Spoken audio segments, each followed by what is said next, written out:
Euh, temps ma def ko silence.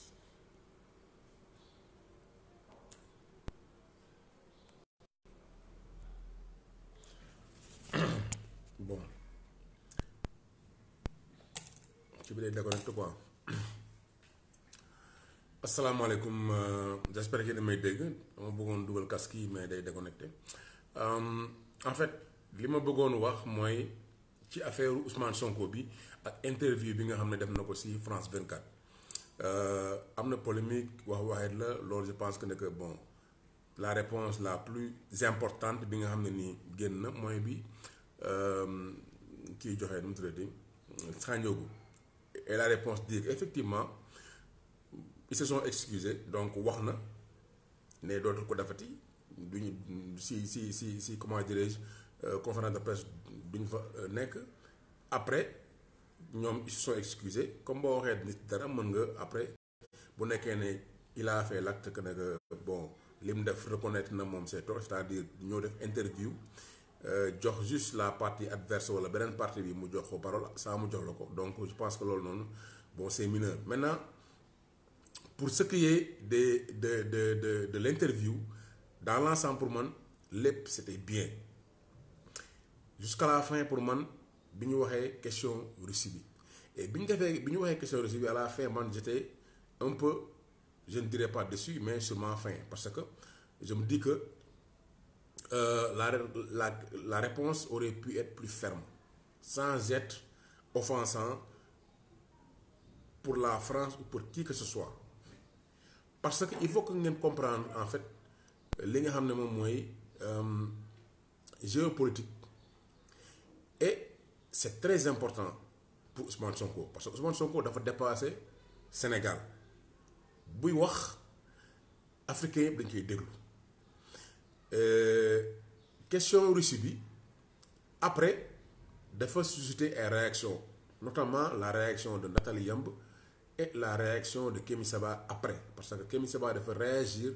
ci tweetu Nathalie Yamb. Léegi pourquoi Nathalie Yamb daal di réagir et contexte boobu lan la mooy la question de la propagande. France fi mu toll lan la def facteur premier mooy présence Russie lay présenté comme une présence boo xam ne nii day niroo ko moom présence am en Afrique. mooy Russie ak man ñoo yem comme ñun ni nga xam ne nii ni ñuy wax naan politiciens yëpp ñoo yem nuñ gëmee ne Ousmane Sonko différent na ak yeneen politiciens yi. Et lan moo tax Ousmane Sonko ñu jàpp ne c'est différent, c'est pas dans le discours, parce que bu nekkee wax rek Macky Sall avant muy yëg wax na fi loo xam ne nii ñëpp dañ ko gëm. Lan moo tax c'est dans le parcours bi mu amee nekk impôt, comment il ne s'est pas enrichi, comment jusqu'à présent kenn mënu ko taxal ci dara. En grande partie loolu mooy signifier que ne que jàpp nañ ne yemul ak ñeneen ak question yi nga xam ne nii moom publiquement nangu na ko aborder mooy question franc CFA, question wu intégrité territoriale, question wu réformer les contrats, question wu vraiment des questions par exemple sur les ressources et autres. Donc yooyu bu nekkee ne amuloo fit bëggloo changement radical doo ko évoquer. Donc moom da ko évoquer moo tax nit ñi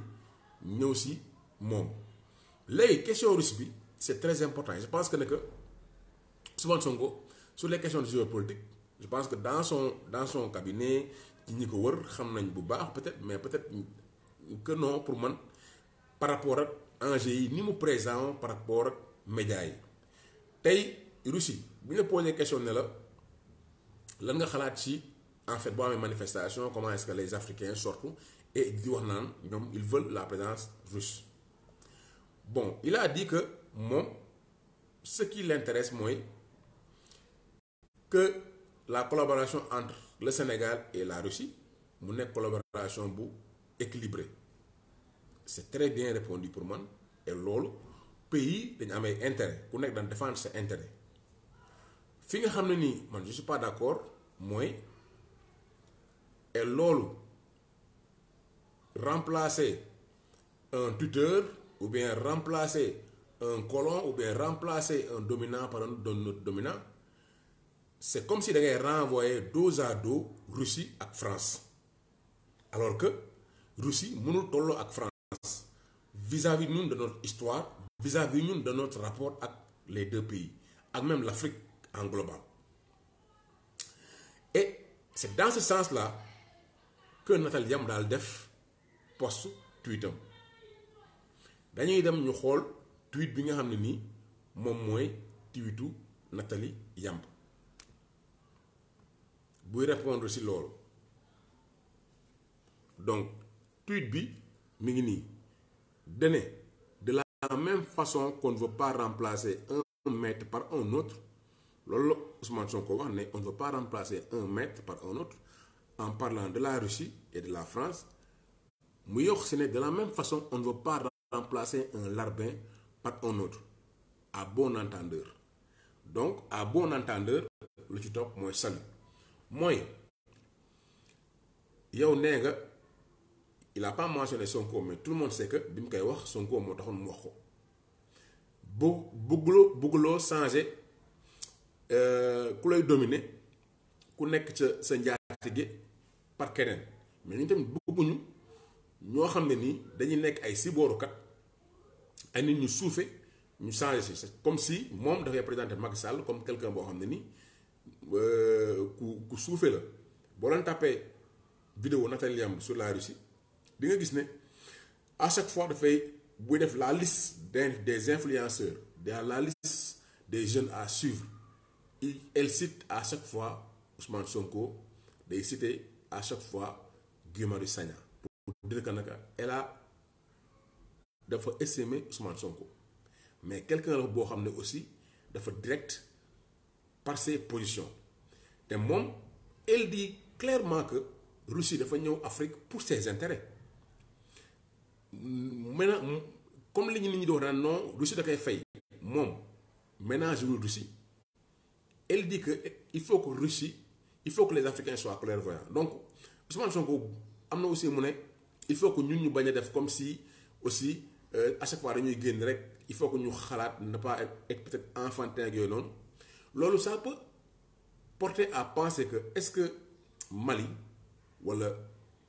les Burkinabés ñoom ils sont enfantins c'est-à-dire le choix que le peuple malien a fait, Assimi Goïta a fait, le gouvernement malien a fait en choisissant de travailler avec la Russie ou bien Centrafrique. Donc c'était peut-être pas réfléchi ou bien il faut faire attention, peut-être que la Russie ñoom am nañ beneen yeneen intention. Donc loolu pays yu mel ne comme ñoom Mali ak Burkina ak Centrafrique mën nañ ko jël comme ça yow dañ leen jàpp ne ñoom ñun ñoo la gën a intelligent alors que c'est pas le cas ñoom ils ont bien réfléchi. Et je donne le pourquoi Mali bu amul woon Russie à ses côtés tey jii wax nañ Assimi Goïta rey nañ ko wala junte malienne bi renversé nañ ko. Pourquoi? Pour plusieurs raisons bu nekkee ne militaire la militairement mais français yi aucun pays africain de l'Ouest n'a une armée wala dispositif boo xam ne nii contre espionnage bu mën tax ba français yi teg ñoom seen ay plan pour renverser ce gouvernement ba nga yow nga mën koo wëlbati. C'est parce que les Wagner est présent là-bas que français yi ba léegi mënuñu dara ci gouvernement malien. ñu indi preuve que ne que français yi dugal nañ fa nombre de fois ñu wax nombre de fois yi fa drone dugg nombre de fois bu ñu essayé ñoom déstabiliser mais loolu suñ ko mën a archiver ba demander à l'ONU que ñu may leen ñoom ñu ñëw wane ko devant la France et devant le monde ONU daal di xool géej c'est parce que Russie moo fa nekk. Et man dama gëm ne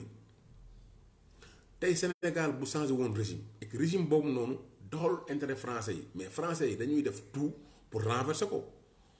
Donc mais intérêt bi Assimi am pour dem ak Russie mais c'est un intérêt boo xam ne ni intérêt militaire la en premier lieu. Maintenant Russie bien sûr bu ñu nekkee dañuy ñëw liggéey ak yéen mais am na yeneen intérêt yoo xam ne mooy d'abord ñoom ñu am influence en Afrique. Influence bi c'est pas une influence idéologique ah français dañ lay imposer nga wax français dañ lay imposer nga ci say comment dirais-je même sociologiquement sa religion. Que yow nga voté pour l'homosexualité xam nga donc affaire yoo xam ne ni en Russie ñoom loolu seen yoon nekku si. Russie c'est le seul pays le seul empire boo xam ne ba dem ba 1917 bu ñëwul daal di coloniser en Afrique benn Russie moo fi mësoon ñëw ay côté Soudan ne day coloniser mais parti bi mu dem France moo fa nekkoon mais français bi ñu demee boole kook seen saar bi dana moom loolu yoon nekku si yónneewu fa kenn français yi ñëw xeex ak moom bombardé et puis mu génn te kooku bi mu delloo Russie mais Russie dañ ko jugé jàpp ko donc Russie ils ne sont jamais venus en Afrique pour imposer idéologiquement ne ñoom dañoo bëgg ñii mel comme ñun imposer la ay monnaie imposer la benn système boo xam ne en fait ñoom dañuy profiter si ay ressources en termes de ressources mais xam ngeen ne Russie moom en termes de gaz en termes de mais ressources yoo mën di jël mais Russie am nañ si ba doyal blé tout am nañ si ba doyal soxlawuñu Afrique à la limite tu ne les vois pas que tu vois donc mais ñoom erreur bi ñu defoon après conférence de Yalta mooy fi ñu waxee ne Russe ak Russie moo fa nekkoon Angleterre moo fa nekkoon ak ak kii ak États-Unis Eisenhower donc Churchill ak Staline donc ñooñu bi ñu toogee ñu définir ay zone d'influence ne fii Russie ñoo fi jël fii Grande-Bretagne fii américains yi boobu France nekku fa parce que France faisait partie dans la seconde guerre mondiale des battus c'était les vainqueurs parce que France moom dafa allié woon ak Allemagne donc après France comme moom amul dara mu ñëw dans sa zone de précaré Afrique de l'Ouest mu continuer colonisation bi ak nag affaire boo xam ne nii système boo xam ne nii de prédation franc CFA xam nga colonie donc yooyu yëpp mu teg ko xam nga comment dirais-je les accords donc de après les indépendances yoo xam ne 11 accords yoo xam ne nii vraiment c'est des accords kenn mënul wax affaire de jàmm la donc loolu yëpp France def ko c'est parce que France bu ko Afrique bàyyee mais France il va se retrouver au même banc que ay Grèce ñu naan dañ leen di may ak yooyu parce que amuñu ressource donc mënoo tëqale ñaar ñooñu koo xam ne ñëwul pour imposer la ne la da nga jël diine bi da nga def nii ak nii da ngay dindi muuru damay am fii ay militaires damay donc mënoo renvoyer dos à dos la France et la Russie boo xoolee même ñun idéologiquement wala ñun ni ñuy dundee sax en termes de éthique mais ñoo gën a proche parce que Russie mais am na ay la plus grande mosquée mais Europe mi ngi Russie kooku Poutine moom moo ko inauguré ONG yi wala ay affaire góor jigéen mais amul Russie quand je dis amul Russie mooy mais c'est criminalisé c'est-à-dire buñ la gisee kii dañ lay jàpp tëj la donc ñooñu te ñoom dañoo gëm ne le bien et le mal ñoom dañ ko gëm dañoo gëm ne parti wu États-Unis ñoom France waruñu mën a xalaat ñoom seen idéologie ñoo daal di koy imposer xam nga ñoo daal di koy imposer yeneen pays yi xam nga daal ne lii moom le monde bi war a doxee mooy gouvernement mondial mooy li Macky Sall waxoon nouvel ordre mondial non ñun am nañ droit ñu dund nu ñu neexee xam nga tous les peuples ont le droit de choisir le mode de gouvernance par lequel donc ils sont gouvernés mais ñoom ñuy ñëw di ko imposer ba donc Natal Yam bi muy wax loolu dafa doon fàttali Sonko ne ko bu nekkee ne bëggoo leen changer kii par kii ñun aussi bëgguñu changer larbin par larbin après Kémi Séba ñëw bi Kémi Séba ñëwee mu tuite lii donc lii moo nekkoon tuite Kémi Séba de plus ce n'est pas en allant raconter cela sur les médias numéro 1 de la France-Afrique France 24 et RFI au moment où une grande partie des Africains les vomissent que nous ferons évoluer les mentalités. On a besoin de leur micro tendu. On n'a pas besoin de leur micro tendu ou de leur approbation. Donc, foofu Kémi Séba ñëw conforter et de dire même que Sonko n'avait même pas besoin d'aller s'exprimer sur France 24. Loolu noonu après c'est un choix. Mais pourquoi Kémi Séba mu wax lii? On peut avoir un début que Kémi Séba a en partie raison sur Sonko. Pourquoi? Parce que bi ñu ko posé la question sur Adji Sarr ak viol bi mais ils ont coupé une partie où bi nga xam ne Sonko mi ngi wax l'implication de Macky Sall mi ngi wax implication du procureur mi ngi joxe ay preuves yoo xam ne en fait à la face du monde que ñëpp xam ne lii nii mais c'est un complot mais parti boobu France 24 da ko dagg léegi nag xaw ma la suite parce que après nii Sonko nii Pastef nii El Malick Ndiaye bi nga xam ne moo géré communication ils ne sont benn gisuma sorte bu ñu def ne effectivement France 24 daf ko dagg est-ce que bu ñu koy dagg da la na laaj wala moom moo jël de leur propre chef ñu dagg ñoom leen neex daal la leneen li et le faire passer comme du direct parce que ça s'ils l'ont fait mais c'est très grave c'est-à-dire Sonko officiellement il doit rétablir le fait que ñoom ils ont coupé une partie de son interview après pourquoi RFI ak France 24 on sait que les Français ne regardent même pas ce sont des médias qui sont faits pour influencer les Africains ce sont des médias de propagande comme Nathalie boo na ko te bi muy listé les médias de propagande boole na si RT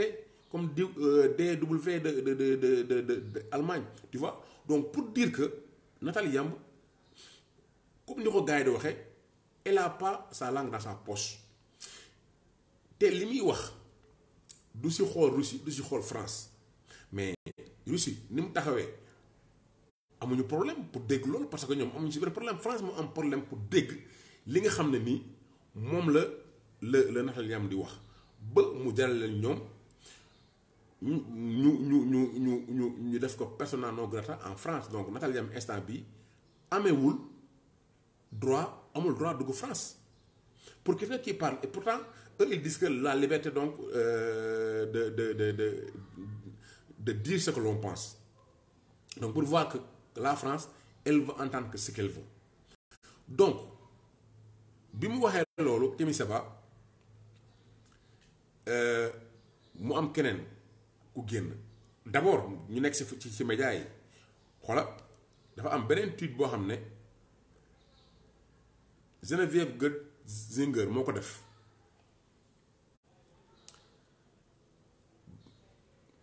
donc très bien dit une réflexion sous forme d'affirmation d'un leadership Ousmane Sonko à l'endroit de la Russie ce qu'on voit dans certains pays africains avec beaucoup d'euphorie me semble pas aller dans ce sens on n'est pas dans une conquête de souveraineté mais on est dans le remplacement ok bon ce que Ousmane Sonko dit ça pour man moo gën a diis parce que bu waxee le remplacement c'est comme si yeneen pays yi ñoom amuñu liberté de penser de choisir souverainement leur partenaire c'est pas à la France de dire que Russie baaxul mu ñoom ñoo yem le remplacement de quoi le remplacement d'un colon par un colon c'est pas du tout ça les Russes ne sont jamais venus ici et les Russes n'ont pas une ambition de coloniser tu vois donc loolu noonu bu nekkoon ñoom la mais les premiers à le dénoncer mais ce serait nous ce serait donc pourquoi Geneviève Gutzinger bi daal koy kii épinglé c'est parce que ñoom li Sonko wax da leen arrangé et ça ils vont l'utiliser pour la propagande anti-russe pour man Sonko moom la yem si mais on choisit vos ennemis ne sont pas nécessairement nos ennemis nous sommes des États donc da ngeen am ennemi c'est ce qu'on nous a fait croire bi ñuy guerre ñoom ak waa Hitler ak comment dirais-je seconde guerre mondiale comme première guerre mondiale bi nos ancêtres bon sont allés sauver la mère patrie se combattre et ont vu automatiquement les Allemands comme des ennemis tu vois donc fi mu toll on est en 2022 on choisit nos collaborateurs on choisit par rapport à l'attitude donc des pays leur intérêt et leur attitude envers nos peuples et notre pays mais on décide qui sera notre ami ou sera notre ennemi donc c'est pas que c'est l'ennemi de la France ça va être forcément notre ennemi donc boo gisee donc français yi ñu ngi jël li Ousmane Sonko wax di ko brandir comme quoi que ne que effectivement lii nii bon leadership la il faut aller dans le sens de dire que la Russie c'est comme la France donc si boo leen génnee France dugal Russie ce sera la même chose alors c'est pas la même chose moo am keneen koo xam ne dafa def tweet muy Lansana Gagny Sakho. Lansana Gagny Sakho, je ne sais pas quel poste l'occuper au niveau donc, du bureau de Pastef. Parce que de rejoindre Pastef, bon, ça, comme, bon, ça ne m'intéresse pas trop l'organisation de parti. Mais Lansana Gagny, pour moi, il a en fait trop. Il est allé attaquer, comment dirais-je, Nathalie Yamb par rapport à son pays natal, le Cameroun. Donc, Lansana Gagny Sakho, de la même façon, allez au père Biya, votre président, vous allez ravaler vos frustrations. Le Sénégal n'est pas le Cameroun. Donc, lui, en fait, pour moi, c'est irrespectueux. Et ce genre de choses, mais ils vont regarder Lansana Gagny Sakho qui quand là après bon mi bok c'est Pastef, tu vois. Est-ce que après ils vont se dire OK, peut-être que c'est le Pastef dafa am ñoo xamné en fait dañ am mentalité bobu xam nga moy à chaque fois ce qu'on dit à Nathalie Yamb, pourquoi vous ne parlez pas du Cameroun, parce que Nathalie Yamb métis la Suisse camerounais. Donc papa moy camerounais mais mi ngi vivre en Suisse. Elle a été expulsée de la Côte d'Ivoire par Alassane Ouattara parce que elle doit soutenir un candidat contre Alassane Ouattara. Donc, mon russe, mon suisse, il fait des vidéos, a influence plus de 200 et quelques mille abonnés sur YouTube et sur Twitter aussi, moi, influence. Ce qui est important dans ce qu'elle dit, moi, quoi amour, tout ce qui est compromission. Compromission, moi, xool lu neex ki ak lu neex kële li muy xool mooy intérêt wu Afrique te loolu lay wax man li ma gis et li ma yàgg dégg si moom détracteur mi nag dañ koy wax chaque fois yow waxal si Paul Biya wala waxal si Cameroun bu ñu sonal fii du Cameroun mais discours Lansana Gagny bii nii c'est pas un discours d'un patriote. On ne renvoie pas des Africains à leur propre pays. Lii nii moo amoon suñu colonisation où Blaise Diagne, il n'était intéressé que par les 4 communes pour aller essayer de trouver la citoyenneté aux habitants même originaires nés dans les 4 communes et laisser les autres parce que pour nous, nous bokk sax régiment comment dirais-je indigènes loolu sax pour ñoom sax leen di wàññi. Tu vois? Donc, le fait de dire ça à Nathalie Yamb, c'est lui renvoyer à dire que bon, l'Afrique, elle est plurielle, puis Sénégal, le Cameroun. Non. Tay, mën nañ jël né papa mi ngi dund Cameroun. Man, j'ai vu dans une vidéo, dans un tweet où elle attaque les ministres de Paul Biya. Maintenant, que Paul Biya, ou alors de Paul Biya, on regarde l'intérêt de ce qu'elle dit. On ne renvoie pas, c'est comme dire à Kémi Seba, dindil ce passeport français,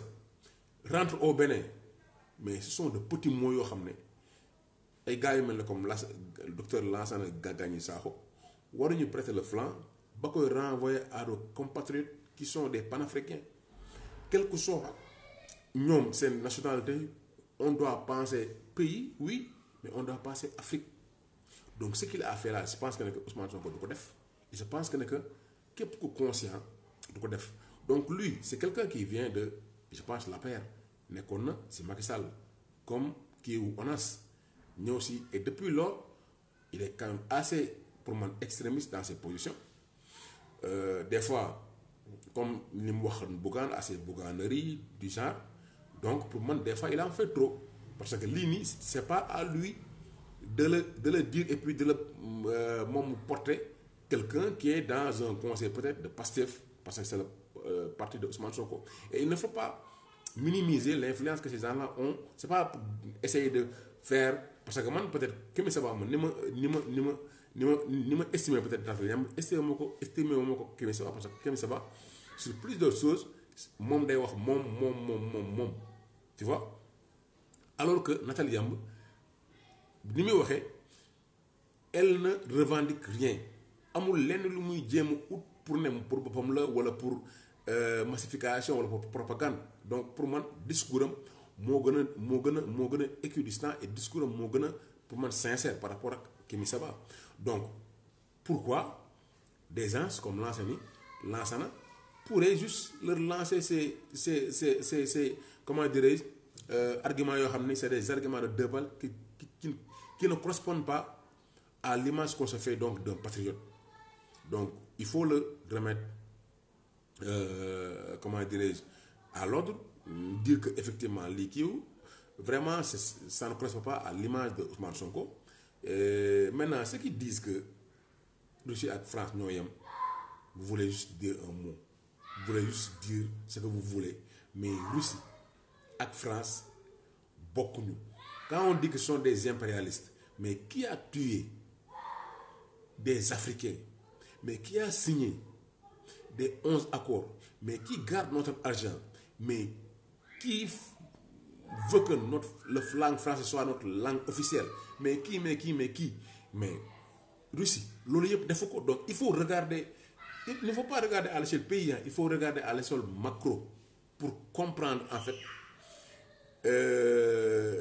que ce que la France veut mooy ñu jàpp ne Russie dafa ñëw comme impérialisme au temps de 1800 1700 quand on faisait comment dire l'esclavage et la colonisation aujourd'hui c'est pas du tout possible et quand et bu ñuy wax affaire mercenaire mais Bob Denard la ñuy wax Bob Denard c'est le français là boo xam ne nii il est prouvé que il a tué des résistants africains pour le compte de la France on se rappelle encore mais opération turquoise bi demoon Rwanda boo xam ne après ay militaires yoo xam ne ay militaires français la ñu wax nañ ñoom bi ñuy dem en fait c'était une mission pour rétablir pouvoir boobu xam ne da doon rey ay nit et loolu c'était sous les ordres de la France donc à plusieurs reprises France dañ ko jàpp la main dans le sac muy rey ay résistants muy def loo xam ne nii Russie mësu ko def beneen bi mooy Babacar Justin Ndiaye def na benn papier en fait sur la Russie ak son histoire avec l'Afrique mais Russie tous les grands résistants ak tous les grands pays là qui ont pris leur indépendance muy Algérie muy Vietnam muy Madagascar yeneen ñoo xam ne ni en fait ils sont battus mais Russes ñoom ñoo leen jox ay armes ñoom ñoo fa doon wàcc muy Cuba tu vois on se rappelle aussi de la baie des cochons ñun ñëpp mais Russie moom mooy ñëw jox la arme former sa ay combattants pour que nga guerre contre les impérialistes la Russie n'a jamais fait de guerre d'impérialisme amul Amérique la Angleterre France léegi ñooñu ñëpp sax ñi ngi jéem a retiré wu peut-être idéologiquement la ñu bëgg influencer mais France ba léegi moom mais dafa teg son zone sur notre cou militairement mais ban pays ngay nangu nga am camp militaire boo xam ne tey bu tara yëngoo mais militaire français yi génn ñoom nanguwuñ ko seen pays pourquoi ñun ñu koy nangu man de li ma gëm mooy bu amoon tey changement boo xam ne nii c'est défavorable à la France fii Sénégal et que français yi génnewuñ ñoom seen camp militaire fii et que amuñu parce que militairement ñun taxawuñu français yi mën nañu def lu leen neex tey bu leen neexoon léegi ñu brouiller réseau communication yi kenn dootul dégg kenn mais loolu bu furi si nekkoon France du ko mën def parce que dañu am ay satellite te satellite yi waxoon naa ko fii ay niveau la donc niveau yi les plus hauts yi mais fa la Russie nekk Russie mën na surveiller satellite bu lay surveiller donc yow mu sénégalais bi wala malien bi mais mënoo loolu parce que y a deux choses que les gens respectent mooy nga am ay ressources am liberté mën négocier wala nga am la force respecte la force c'est pas parce que dañ bon tu es beau xam nga soo ngay sol ay costume da ngay wax français yu neex que gars yi de respecter non les pays ne respectent pas la Russie est respectée parce que dafa am ay armes Bachar el-Assad bu nekk Syrie mais bu ñu ko renversé aussi parce que la Russie était là-bas teg veto la Russie peut-être elle a mal elle a tardivement compris mais bu comprendre woon ba ñëw Libye mais Libye kenn du mës a rey Kadhafi te ba lekkoon Libye du am manque d'équilibre bi fa am nii non du am. Donc tey Sénégal ku nekk am nga droit nga tànn ki la neex en matière de collaboration et en matière de partenariat état. Donc Russie ak France mënuñu bokk yem ku wax loolu rek mooy politiciens yëpp ñoo yem bu ñu changé Macky Sall te fi Sonko ça va être la même chose dañu am espoir rek par rapport ak li ñu gis ne moom de musul sàcc. beneen boo xam ne aussi argument la boo xam ne li ma jàpp ne lu tax Sonko ñu am si moom espoir mooy dama ko dégg mu wax ne ay doomam dañuy jàng ci école publique fii ñaata si ñun ñooy bàyyi seen doom ñu jàng école publique. ku si am tuut sax da ngay génne sa école publique yóbbu ko si école privée bu école publique doon grève 3 mois la plupart si ñun yëguñu ko ñi nga xam ne mënuñu loolu rek ñooy jël seen doom yóbbu leen si école publique bi. Et à l'époque c'était différent ñi demoon école publique ñoo nekkoon leen peut-être ñi nga xam ne dañu amoon problème xam nga ñu yóbbu leen si école publique bi pour ne pas peut-être dire ñu la tu vois boo génnee bu ñu daaxee nga dem si école privée mais maintenant école publique mais kenn bëggul sa doom dem fa. Donc moom ay doomam di jàng école publique mooy bu amee grève bu ñëwee day fekk ay doomam ci kër ga bu wàccee ñu koy sonal ak yooyu noonu mu xam ne dund lii nit ñëpp di dund Sénégalais yi li si bëri ñuy dund tu vois. Mais bu nekkee sa doom yow nekkul si école publique boo feebaree doo faju si hôpital public mais qu'est-ce que tu as à faire de changement pour ça wala pour ça sa yoon nekku si parce que mën na am ba am 6 mois doo ko yëg sa ay doom nekkuñu fa. Donc loolu argument bu ne la moom am na lu mu mën a jëlee ay doomam yóbbu leen sax étranger wala au minimum mu dugal leen si les meilleures écoles privées mais bu ko defee mais c'est un signe que ne que ce gars-là lépp lu ñu dal bëgg na moom mu yëg ko de plein fouet. Parce que si on obligeait ces gens-là ñuy faju si école publique yi hôpital public yi di faju si di seen doom yi jàngee ci école publique yi ku fa wàcc fekk sa ñeent doom yi nekk si kër gi di la sonal mais boo xëyee boo demee